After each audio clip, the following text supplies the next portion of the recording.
Bonjour chers étudiants, chères étudiantes, pour cette présentation du master mention sciences du langage pour la pré-rentrée de septembre 2020.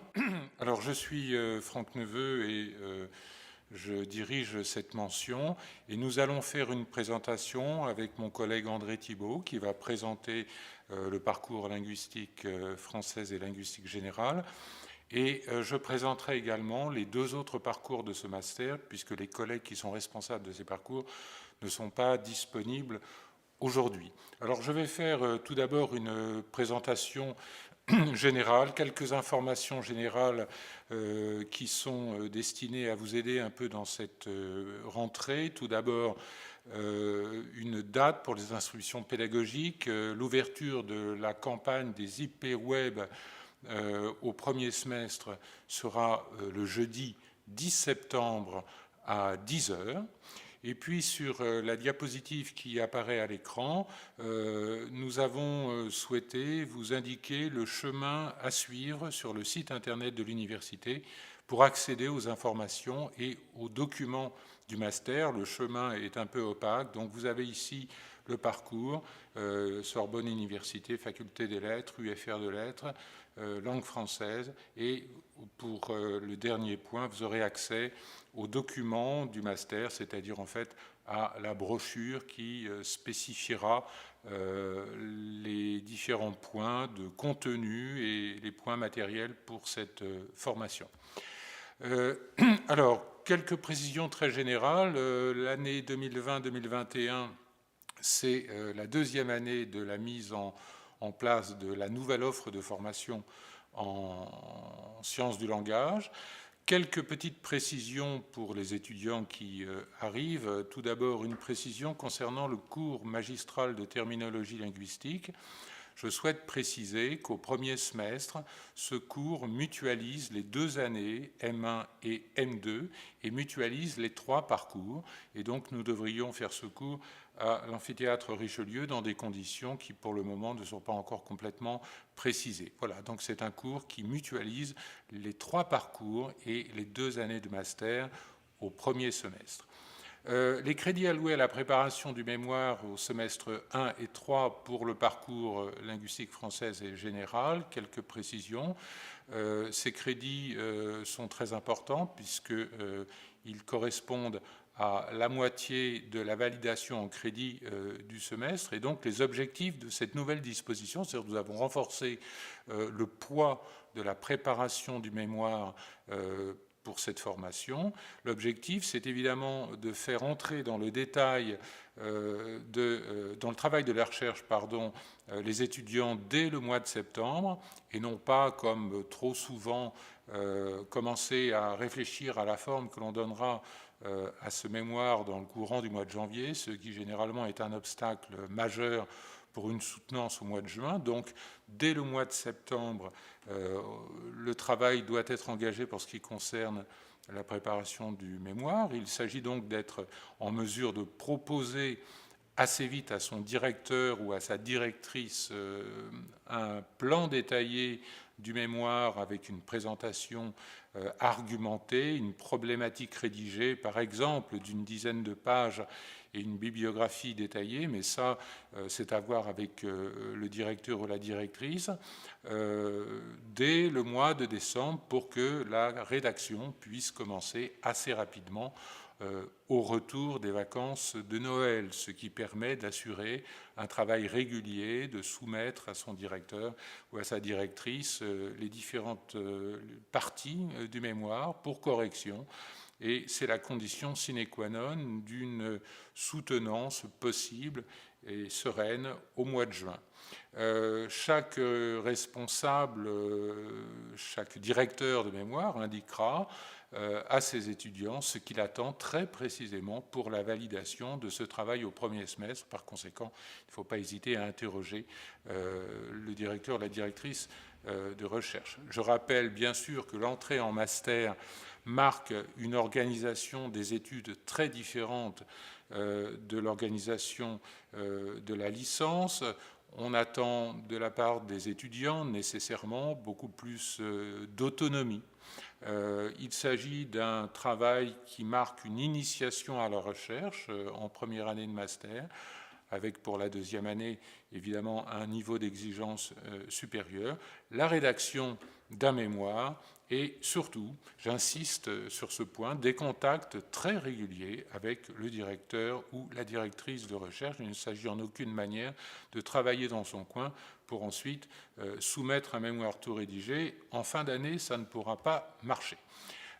Les forces de ce master de sciences du langage, c'est d'abord la diversité des objets d'étude dans un cursus qui intègre l'étude des variétés du français, la linguistique des langues vivantes européennes, extra-européennes, la linguistique des langues anciennes également. On offre donc une formation disciplinaire très complète qui comporte à la fois des enseignements de linguistique théorique, de linguistique descriptive, de linguistique formelle, de linguistique informatique, de typologie linguistique et de linguistique de terrain, évidemment, selon les différents cours et les différentes directions de recherche. On peut noter également la mutualisation partielle des enseignements avec les masters de langue française, de langue vivante ou de langues anciennes, ce qui permet aux étudiants de bénéficier d'une formation centrée sur la linguistique et les sciences du langage. Par mutualisation, on entend par là que certains séminaires sont donnés tout à la fois dans le cadre du master de sciences du langage, mais aussi dans le cadre du master de langue française, par exemple. Et bien sûr, ce master de sciences du langage de Sorbonne Université présente des équipes enseignantes de haut niveau, et c'est un diplôme qui est délivré par un établissement dont le rayonnement international est avéré. C'est une formation importante. Le mémoire, quelques mots sur le mémoire. La rédaction et la soutenance des mémoires en Master 1 comme en Master 2 représentent, vous l'aurez compris, l'essentiel du travail pendant cette année de master. Il s'agit d'une originalité principale de ce niveau d'études, et donc il est très important de choisir le sujet avant l'inscription avec un directeur ou une directrice sollicité au préalable, et donc j'engage les étudiants qui n'auraient pas encore pris de contact avec un directeur ou une directrice de le faire au plus vite. Et pour les étudiants qui n'auraient pas trouvé au terme de leur recherche un directeur ou une directrice, ou qui n'auraient qu'une idée imprécise de leur travail de recherche, de me solliciter au plus vite. Une commission se réunira à la fin du mois de septembre pour aider ces étudiants qui sont à la recherche d'une direction de recherche. Pendant l'année, il faudra aussi veiller à rencontrer ce directeur ou cette directrice, comme je l'ai dit, très régulièrement pour faire le point sur l'avancement du travail. La régularité est fixée, bien sûr, par le professeur. La participation obligatoire au séminaire de recherche du directeur ou de la directrice peut être précisément l'occasion de ces rencontres, mais ça peut être dans un autre cadre, c'est à voir en fonction des personnes. La conception et la réalisation des deux mémoires attendus en M1 et en M2 visent à produire une réflexion personnelle sur le sujet choisi. J'insiste sur l'adjectif personnel. Il ne s'agit en aucune manière d'envisager un travail compilatoire. Je rappelle que l'université, comme la plupart des universités en France, a établi des règles strictes pour combattre le plagiat. Évidemment, ces questions seront rappelées par les enseignants pendant les séminaires. Un travail de réflexion personnelle qui est la condition sine qua non pour arriver, par exemple en deuxième année de master et pourquoi pas par la suite en formation doctorale, à réaliser un véritable travail de recherche. La recherche, ce n'est pas la compilation de l'existant, c'est véritablement un travail de réflexion personnelle qui doit intéresser l'ensemble de la communauté scientifique. Il faut donc envisager un sujet qui peut se développer, on peut envisager un sujet qui peut se développer en deux étapes sur les 2 années du cursus de master, mais il est également possible de préparer son master sur 2 sujets différents en première et deuxième année. Le mémoire de la première année de master peut prendre la forme donc d'un premier état de la question préalable à la présentation d'une analyse plus original ou plus fouillé, plus argumenté, plus expérimenté en deuxième année. Mais encore une fois, ce n'est pas une obligation et ce mémoire de M1 peut être totalement autonome quant au sujet traité, puisque les étudiants comprennent assez rapidement qu'il s'agit d'abord de se familiariser avec un exercice universitaire très différent de ce qu'ils ont connu préalablement. De la même manière, le mémoire de deuxième année, qu'il soit dissocié thématiquement ou non de celui de la première année, peut constituer aussi une étape préparatoire en vue d'une candidature en doctorat si les étudiants envisagent cette formation. Et là encore, une discussion préalable avec le directeur ou la directrice s'impose au stade de la deuxième année du master.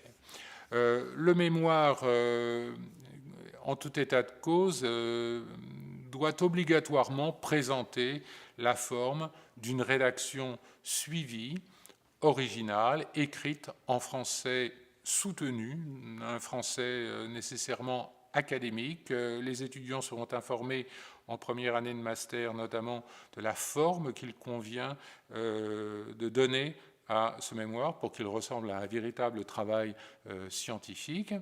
Alors, que doit comporter ce mémoire?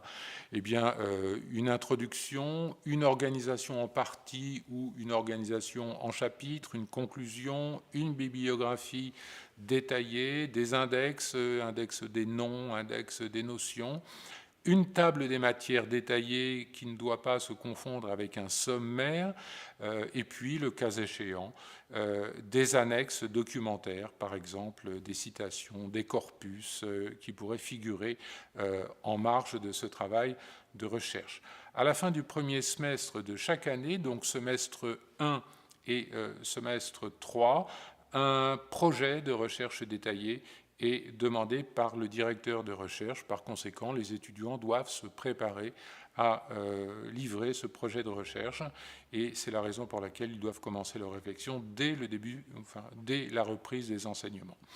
Les volumes attendus, c'est-à-dire le nombre de pages, pour être simple, ils sont, je le rappelle, toujours à établir en concertation avec le directeur ou la directrice, dans la mesure où, bien évidemment, le volume d'un mémoire va largement dépendre du sujet traité. Ce que l'on peut donner comme indication, c'est que au minimum, on peut attendre 60 pages en première année de master, donc environ 150 000 signes, espaces et notes comprises, et environ une centaine de pages pour un mémoire de deuxième année, environ 250 000 signes.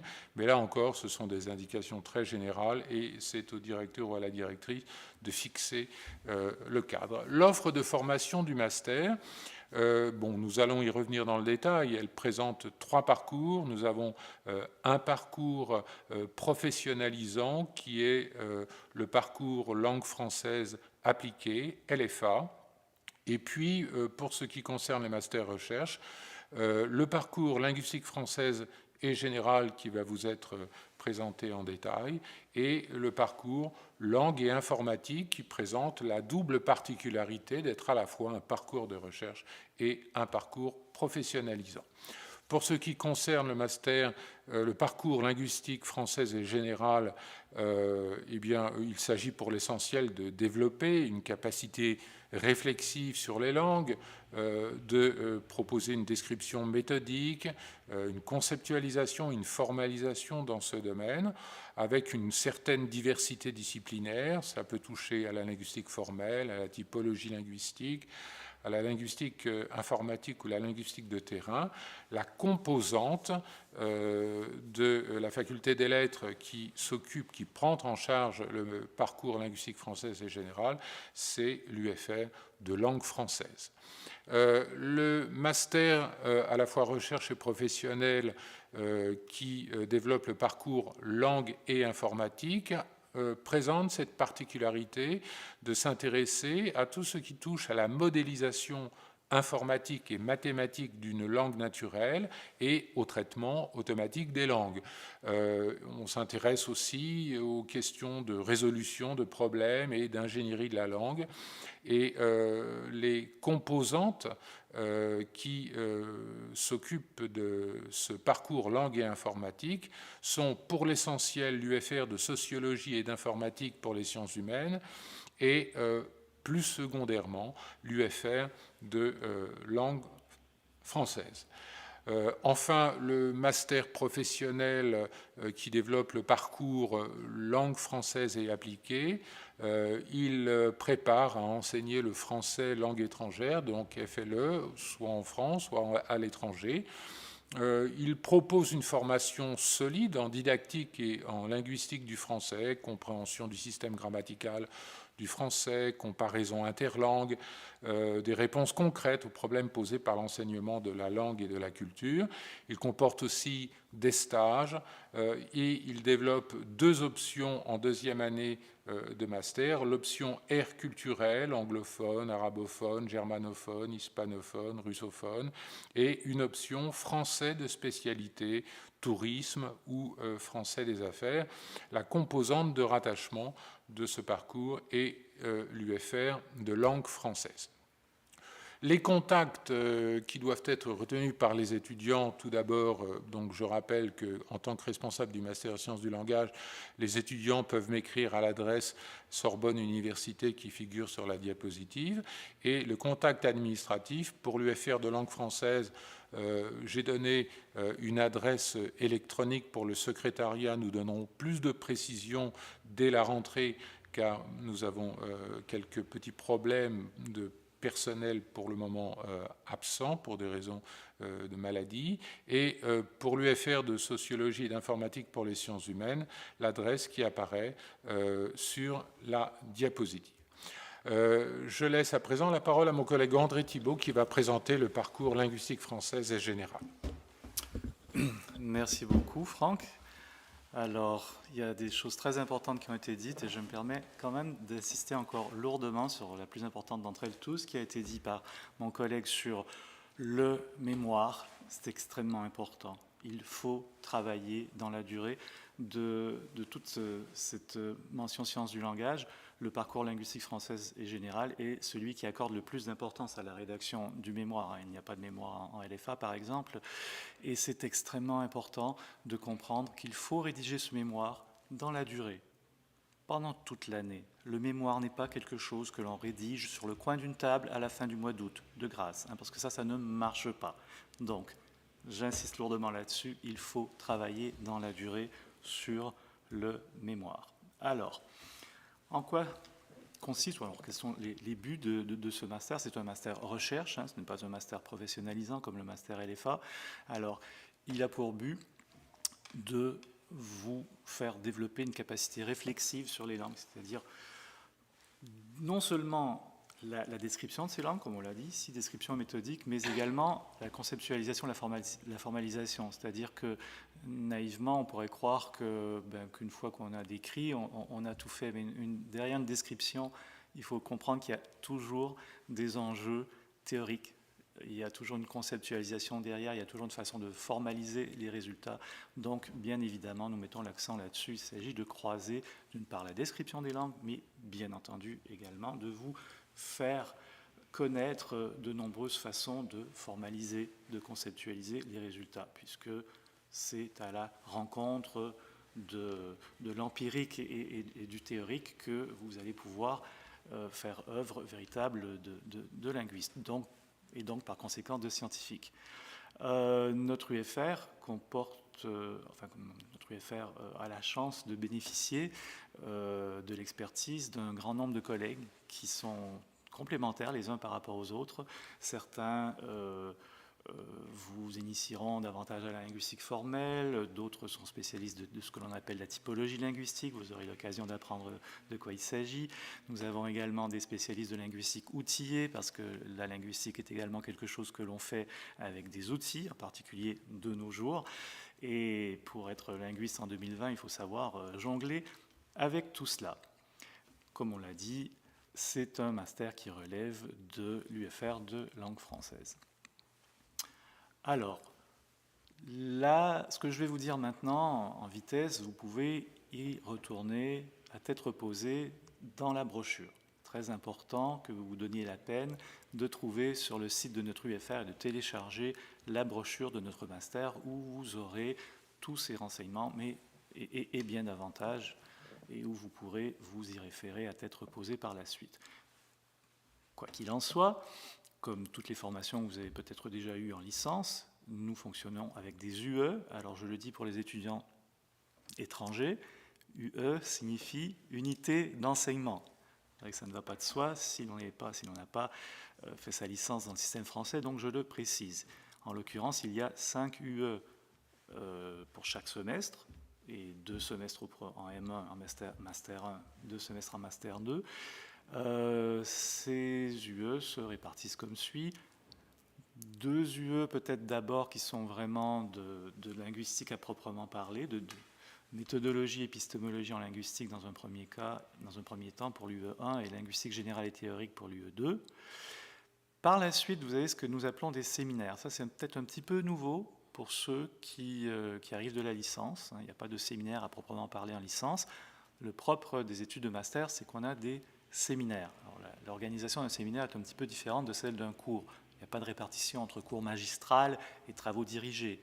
Un séminaire, idéalement, se présente sous la forme d'un échange entre l'enseignant, chercheur et les étudiants, les étudiantes. On s'attend à ce que vous participiez activement, à ce que vous interveniez, à ce que vous posiez des questions. Vous allez le voir, c'est un format qui est différent de ce que vous avez fait en licence, mais qui convient évidemment à des gens de votre niveau, c'est-à-dire le master. Donc, le séminaire en question, il y a celui de votre directeur ou de votre directrice de recherche dans l'UE4 et un autre, tout simplement. Alors là, encore une fois, dans la brochure dont je vous parlais tout à l'heure, il y a la liste de tous les séminaires, de tous les collègues. Vous pouvez choisir, enfin vous devez choisir au sein de tous ces séminaires celui qui vous convient le mieux. Vous pouvez d'ailleurs le faire en accord avec votre directeur de recherche, votre directeur ou votre directrice de recherche. Il m'est arrivé souvent de suggérer aux étudiants, aux étudiantes qui rédigent sous ma direction par rapport au sujet de leur mémoire, de suivre plutôt un séminaire qu'un autre, parce que c'est plus pertinent pour eux. Alors, dans l'UE4, initiation à la recherche, je viens de le dire, il y a le séminaire du directeur de recherche. Petite précision, vous avez le droit de choisir, comme directeur ou directrice de recherche, des professeurs, mais également des maîtres de conférences. Or, les maîtres de conférences n'ont pas nécessairement un séminaire. Dans ces cas-là, voyez avec eux, demandez à la personne qui dirige votre mémoire quels sont les séminaires, autant pour le séminaire de l'UE4 que pour le séminaire de l'UE3, qui vous conviendrait le mieux. Oups, pardon, qu'est-ce qui s'est passé? Je recule. Qui vous conviendrait le mieux par rapport au sujet, hein, c'est toujours ça qui importe le plus, bien évidemment, il faut qu'il y ait une cohérence entre votre sujet de recherche, le sujet de votre mémoire, et les séminaires que vous allez suivre. Et enfin, l'UE5, langue vivante, cours de langue au choix. Alors là, c'est assez merveilleux parce qu'on a énormément de possibilités. Je vais y revenir sur une autre diapo à Sorbonne Université, mais pour l'instant, il y a une chose très importante sur laquelle j'insiste lourdement. Vous ne pouvez pas choisir comme cours de langue votre langue maternelle, d'accord ?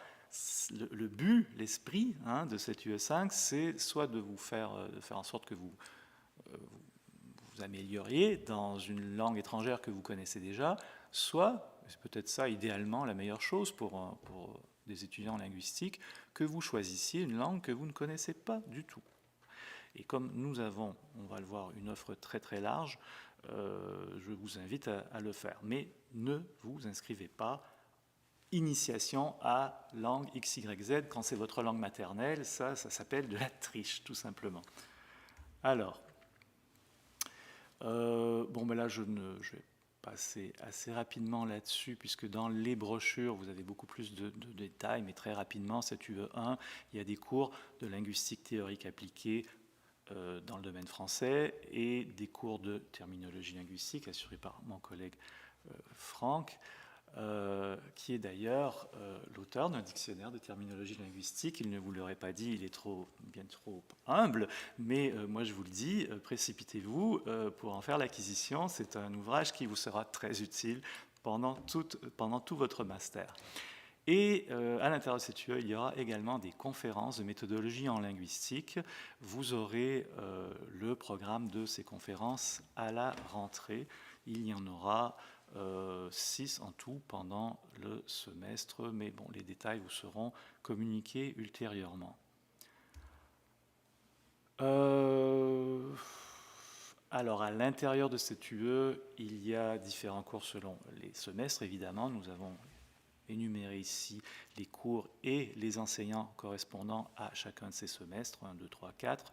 Souvenez-vous toujours que, je le dis peut-être pour les étrangers qui n'ont peut-être pas l'habitude de notre jargon, notre façon de faire, S1, S2 sont les 2 semestres du Master 1, S3, S4 sont les 2 semestres du Master 2. Alors, il y aura des cours un petit peu plus théoriques, comme les cours de M. Faciolo sur l'arbitraire linguistique, les relations de discours, ou comme celui de Marc Duval sur la référence nominale, et des cours, on parlait tout à l'heure de linguistique outillée. Eh bien, linguistique de corpus avec Mathieu Avanti est exactement un cours de linguistique outillée qui pourra vous être utile dans la rédaction de votre mémoire. Voilà, comme je le disais tout à l'heure dans la brochure, vous allez avoir un descriptif beaucoup plus précis du contenu de ce cours, mais très rapidement, introduction générale à la terminologie linguistique, au fonctionnement du discours, présentation des problématiques, présentation de la conception normative et du fonctionnement de la terminologie linguistique. Vous allez voir que entre ce qu'on apprend en grammaire scolaire et ce que l'on a fait pendant des siècles et ce qu'on fait encore aujourd'hui au XXIe siècle, il y a tout un gouffre. Voilà. Oui, c'est vrai, je n'avais pas vu qu'il y avait plus de détails sur ces diapos. Donc, comme je le disais tout à l'heure rapidement, 6 conférences de méthodologie sont prévues. Elles auront lieu le jeudi de 18h à 20h en amphicauchie. Le but est vraiment de vous transmettre des compétences en méthodologie, de rédaction, de recherche, parce qu'on a constaté au fil des années, bien sûr, que c'est quelque chose qui souvent vous fait défaut. Ensuite, l'UE2, morphosyntaxe générale et linguistique cognitive. Encore une fois, vous avez le détail des enseignants et des enseignements ici. En S1 et en S2, ces enseignements seront assurés par une toute nouvelle recrue, une nouvelle collègue qui vient d'être recrutée, qui s'appelle Sonia Cristofaro, qui est une grande spécialiste mondiale de typologie linguistique. Donc, on n'a pas encore l'intitulé de son cours et le contenu, mais ça parlera certainement de typologie linguistique et certainement aussi de morphosyntaxe, parce que les typologistes font prioritairement, bien sûr, de la morphosyntaxe. Et en deuxième année, en M2, S3, S4, morphosyntaxe du syntagme nominal avec... Non, là, je crois que j'avais fait une petite erreur. C'est syntagme nominal en S3, syntagme verbal en S4. Voilà, comme ça, vous avez tout couvert, le SV et le SN. Linguistique cognitive, extrêmement important aussi. Ce ne sont pas toutes les universités qui offrent des cours de linguistique cognitive. Or, c'est extrêmement important et intéressant. Au S1, S2, donc en première année, des enseignements de Philippe Monneret. En deuxième année, S3, un cours d'Antoine Gauthier sur les grammaires de construction. Et S4, un cours d'Anne Bourmaillan sur la pragmatique cognitive. Quant au séminaire d'ouverture, là, comme je le disais tout à l'heure, c'est à vous de choisir quelque chose qui est pertinent et qui va vous permettre d'avancer dans votre propre mémoire. Nous le disions, initiation à la recherche, bon, ça c'est... Franck l'a déjà très bien expliqué, mais comme c'est très important, j'y reviens. Qu'est-ce qui se passe? J'ai eu le malheur de... Voilà. Vous devez, à la fin du S1, faire valider votre projet de mémoire par votre directeur ou votre directrice de recherche. Et bien évidemment, vous devez suivre le séminaire de la personne en question, et de même en deuxième année. C'est-à-dire, non, et S2, S4, c'est-à-dire à la fin de la première année et à la fin de la deuxième année, pour valider cette UE, ben là, c'est carrément la présentation du projet de mémoire à la fin du premier semestre et... Ah non, attendez, je suis en train de m'emmêler les pinceaux. Non, cette UE, c'est pas encore la... C'est le séminaire, voilà, qui est important en 2 semestres. Et là où je me suis trompé, excusez-moi, à la fin du premier semestre, qui est le S1 en première année, qui est le S3 en deuxième année, vous devez présenter votre projet de mémoire, alors qu'à la fin du S2 et du S4, ben non, là c'est qu'on a fait une petite erreur, ce n'est pas présentation et validation du projet de mémoire, j'aurais dû voir ça, c'est carrément le mémoire lui-même. Je suis désolé, j'espère que c'est très clair pour tout le monde. À la fin du S2 et à la fin du S4, c'est votre mémoire que vous devez présenter, que vous devez soutenir, et c'est important parce que ça vaut plusieurs ECTS. Ça pèse lourd, disons, dans le calcul de votre moyenne générale. Je suis désolé pour cette petite erreur, on rectifiera. Voilà, alors les cours de langue vivante, ils peuvent être choisis auprès des UFR ou du CIAL, qui est un service d'innovation, qui est le service d'innovation en apprentissage des langues de notre université. Alors les UFR, ce sont les UFR de langue, ça peut être l'UFR d'études hispaniques, ça peut être l'allemand, l'anglais, les langues scandinaves, etc., etc.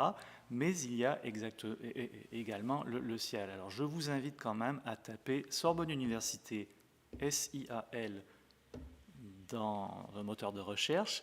Vous allez vous retrouver sur le site du CIAL et c'est absolument merveilleux la quantité de langues qui sont offertes. Vous avez même la langue des signes.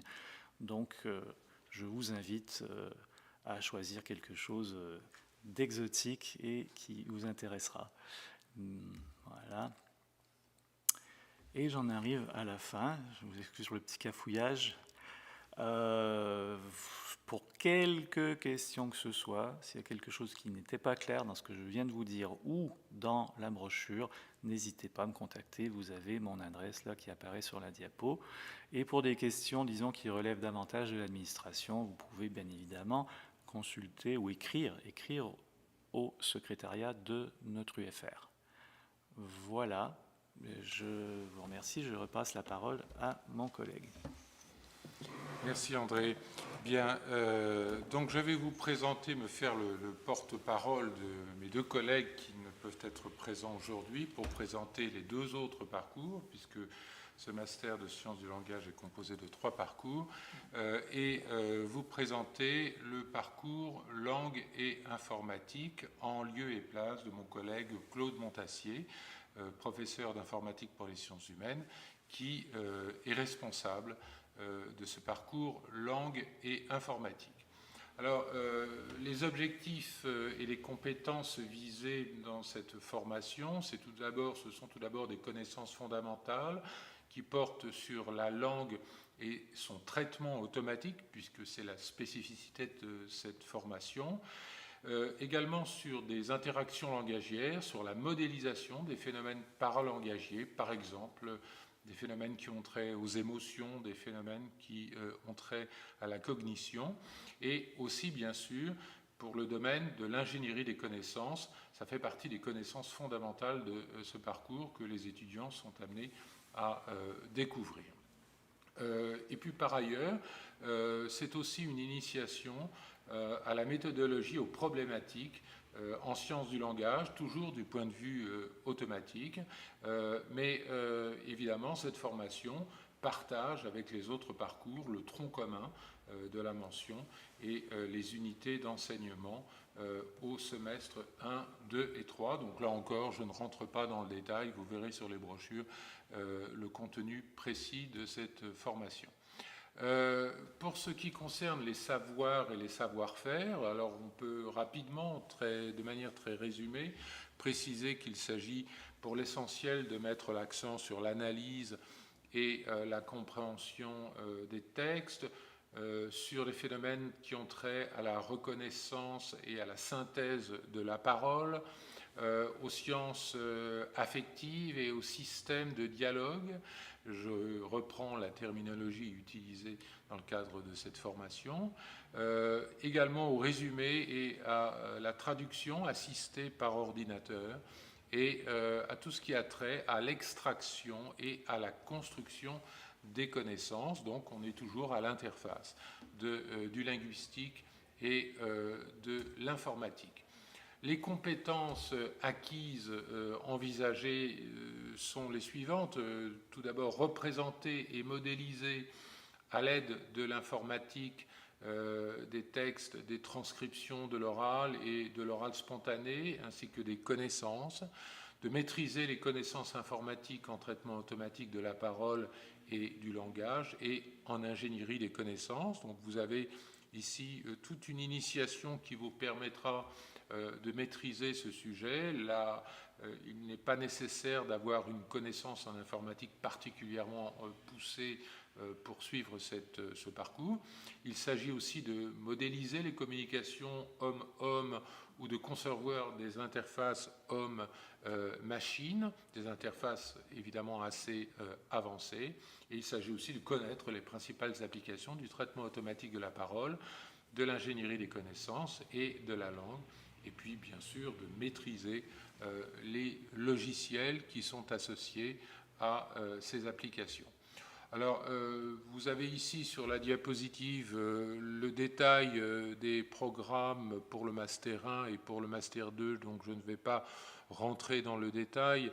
Vous retrouvez un certain nombre d'enseignements qui sont également développés dans le cadre des autres parcours, avec évidemment des enseignements tout à fait spécifiques, comme l'UE2, l'informatique fondamentale pour les sciences humaines, l'UE3, l'ingénierie des connaissances, ou l'UE4, la linguistique computationnelle, pour ce qui concerne le semestre 1 du Master 1, donc, et puis pour le semestre 2, on retrouve un peu cette disposition avec toujours une formation dans le domaine de l'informatique avancée pour les sciences humaines, et puis un enseignement portant plus spécifiquement sur le traitement automatique du langage et plus particulièrement sur les questions dictionnériques et sur la problématique des néologismes, avec également un enseignement portant sur le corpus et les ressources en linguistique outillées et bien évidemment la préparation du mémoire sous la direction d'un enseignant-chercheur. Pour la deuxième année de master, on va retrouver à un niveau légèrement différent l'essentiel de cette formation, avec toutefois des spécificités, notamment pour ce qui concerne l'UE4, la société numérique, management de projet, droit et responsabilité, génie logiciel notamment. Et puis pour le semestre 2, l'UE2, tout ce qui a trait à la paralinguistique, à la cognition et à la physiologie, reconnaissance, compréhension de la parole, synthèse de la parole et caractéristiques individuelles, cognition, sentiment, opinion, comment traiter ces questions du point de vue informatique. Et puis un enseignement dans le cadre de l'UE3 plus spécifiquement portant sur les sémantiques et les connaissances et sur les corpus, avec un accent mis sur la terminologie et la stylométrie notamment, et sur la question de l'annotation collaborative de corpus, avec évidemment une UE4 qui est la soutenance du mémoire de recherche ou éventuellement soutenance du stage en entreprise pour les étudiants qui sont concernés. Le détail de cette formation vous sera donné par le responsable de ce parcours dès le début de l'année. Alors, la politique des stages, vous avez des stages en entreprise en première année, entre juin et septembre. Je passe vite parce que le détail, encore une fois, vous sera donné beaucoup plus précisément par mes collègues en début d'année. Des stages en entreprise en deuxième année, 5 mois au minimum, entre le mois d'avril et le mois de décembre, pour un nombre de crédits assez important, comme vous pouvez le constater. Les métiers, donc les débouchés de la linguistique informatique sont, vous imaginez, assez nombreux actuellement. Ils relèvent du traitement automatique des langues, par exemple, donc tout ce qui a trait à la synthèse et au résumé automatique d'informations, à la traduction automatique, à l'aide informatique à la traduction, aux annotations automatiques de documents, également à ce qui a trait au traitement automatique de la parole. Donc on est là dans l'ingénierie des technologies vocales, responsable de plateformes, création de services spécifiques, logiciels de rééducation pour orthophonistes, et puis tout ce qui a trait à l'ingénierie des connaissances, construction, peuplement d'ontologie notamment, système de recherche sémantique, d'information, la fouille sémantique, par exemple, est un des domaines largement développés, et bien sûr la constitution de ressources linguistiques, la formation de bases de données lexicales, des dictionnaires informatisés, etc. Les métiers de la recherche, ici, évidemment, il peut s'agir de la préparation d'une thèse de doctorat pour les étudiants qui veulent s'orienter vers cette formation, et également pour ce qui concerne la finalité recherche, notre collègue rappelle qu'il existe une bourse de l'école doctorale concept et langage, avec un dépôt des demandes qui se fait au mois de juin et une audition au mois de mai, et une audition des candidats généralement au mois de juin. Et également des bourses de l'école doctorale de Sorbonne Université. Donc il faudra voir avec les collègues comment vous pouvez éventuellement faire financer votre travail de recherche dans le cadre de la formation doctorale. Et puis vous avez également des contrats CIFRE avec une entreprise, pardon pour la coquille, une entreprise, et un laboratoire académique. Il s'agit de contrats qui permettent un financement important. On travaille dans une entreprise sur un programme de recherche, ça peut être par exemple dans le cadre d'une entreprise éditoriale, et donc la relation entre le monde de l'entreprise et le monde universitaire est très étroite, et c'est évidemment la source de débouchés professionnels importants pour les étudiants. Les contacts pour ce parcours, eh bien, donc, comme je l'ai dit, il faut pour l'essentiel contacter le professeur Claude Montassier, qui est responsable de ce parcours, mais qui est également le directeur de l'UFR de sociologie et informatique pour les sciences humaines, et puis également un contact qui est celui de notre collègue Victoria Eharabid, qui est maître de conférence en informatique pour les sciences humaines, avec là encore une adresse électronique pour le secrétariat. Je fais à présent rapidement la présentation du parcours langue française appliquée. Donc je vais me faire le porte-parole de mon collègue Philippe Monneret et de ma collègue Inès Farr, qui sont responsables de ce parcours langue française appliquée. On l'a déjà dit, il s'agit d'un parcours professionnel, donc il s'agit d'associer une spécialisation professionnelle assez poussée à une culture en langue et en civilisation française. Donc il s'agit par exemple de se préparer à enseigner le français langue étrangère, FLE, en France ou à l'étranger, d'approfondir les connaissances des théories linguistiques qui peuvent être liées à l'appropriation des langues en général et du français en particulier. Il faut bien comprendre qu'une spécialisation dans une langue du point de vue linguistique ne serait en aucune manière dispensée d'une connaissance en matière de linguistique générale, cela va de soi, et cette formation permet aussi d'offrir des débouchés complémentaires pour les étudiants qui sont désireux de se tourner vers des carrières dans des services culturels français, par exemple, élargir le spectre des secteurs de recherche en linguistique française ou en linguistique contrastive.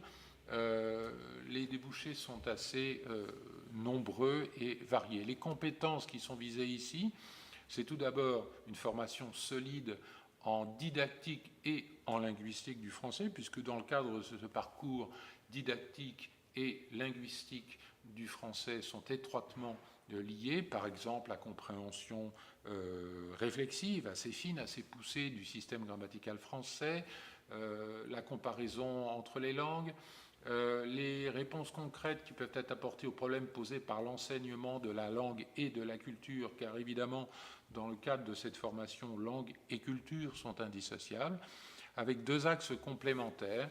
L'un qui aboutit à une appréhension du système grammatical du français contemporain et de la comparaison interlinguistique, et un autre qui apporte des éléments de réponse à ces problèmes de relation langue-culture.